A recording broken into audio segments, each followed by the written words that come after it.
Today we have a new brand of models on the channel. Are they just as good as Herpa Wings models? Well, let's have a look and find out.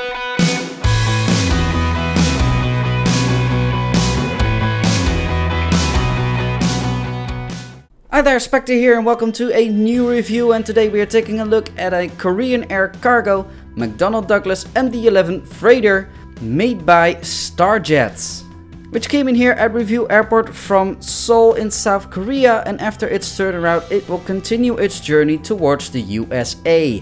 As we can see right here, cargo is being offloaded from all cargo holds.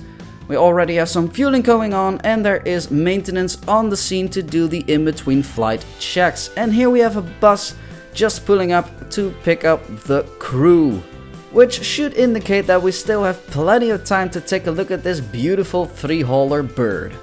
Alright, and here she is up close, the McDonnell Douglas MD-11 freighter from Korean Air Cargo made by StarJets, which was a competitor of Herpa Wings back in the day in the early 2000s, which is when this model was made back in 2001. And I'm very curious to see whether they live up to Herpa standards of those days, maybe even to these days, and whether it was a good competitor, yes or no.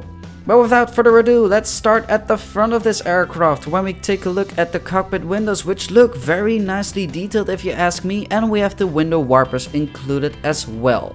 Then when we move on to the side, here we can see already that this model in terms of details already rises above the level of regular Herpa Wings models back in those days, in 2001, and even these days.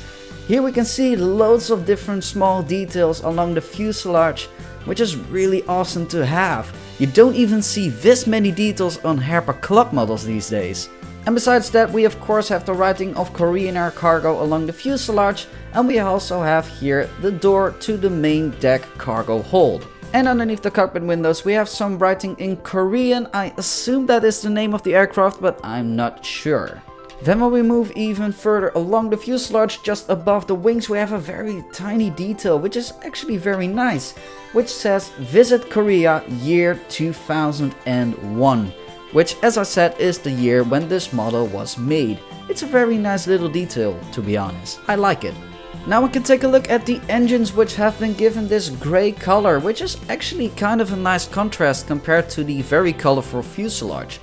And these engines also carry the Korean Air branding. Then when we move on to the front of the engines, we can see the very nicely looking silver leading edge, and when we look into the engines we can see the engine fan blades. In this case they are silverly colored, where normally, for example with Herpa Wings, they are a little darker. Normally a bit of a dark grey tone.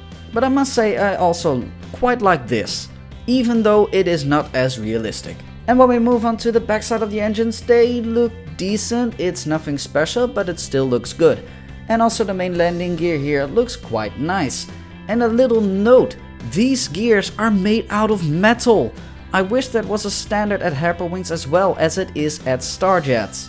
Then when we move on to the wings, or more specifically the top side of the wings, we can see the different flaps, slats, spoilers and ailerons carved out.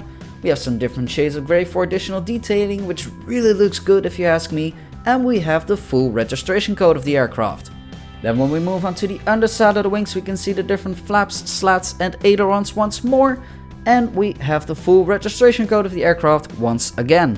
And the MD-11 also has winglets. Here we can see them on the outside. They have been given the very nice light blue of the livery, and they carry the Korean Air branding, which really looks good. Unfortunately, the underside of the winglet has been kept in grey, but that's kinda logical as there are no passengers looking at them, so they don't need to be detailed that much. Now we can move on to the backside, where we have inside the vertical stabilizer engine number 2. Then on top of the vertical stabilizer we have the flag of South Korea. Underneath that we have the Korean Air branding, and underneath that we have the full registration code of the aircraft. And then on the fuselage we have the aircraft type specification, and we also find the door to the bulk hold. Unfortunately I'm unable to find the APU exhaust on this model, which is a little bit of a shame. If it's there, please let me know if you see it, that would be nice. But anyway, last but not least, we also have some more cargo doors here at the back and also here at the front. Alright, so that's it for this McDonnell Douglas MD-11 from Korean Air Cargo made by StarJets. And do I recommend this one? Well, it should have been obvious throughout the review. Yes, I do recommend this one. This is one awesome model. And even with its age, I think it's better than Herpa models these days. I really love this one. And this model even comes with a stand, which was a standard with StarJets back in the day, that every model came with a stand included. I wish Herpa had that as a standard as well. And I really wish StarJets was still making models. Unfortunately, they are no longer making models these days. But if they did, I would have been buying StarJets instead of Herpa. I honestly would, as the models are much better detailed. They look better in my opinion. It's just an overall win for StarJets compared to Herpa. Alright, so that's it for today. If you liked today's episode, you can show that by leaving a like down below. And if you don't want to miss out on future videos, you can hit subscribe. And if you have any suggestions for future reviews, you can leave it in the comments below. And with that, I want to thank you very much for watching. This is Spectre signing off, and I hope to see you next time.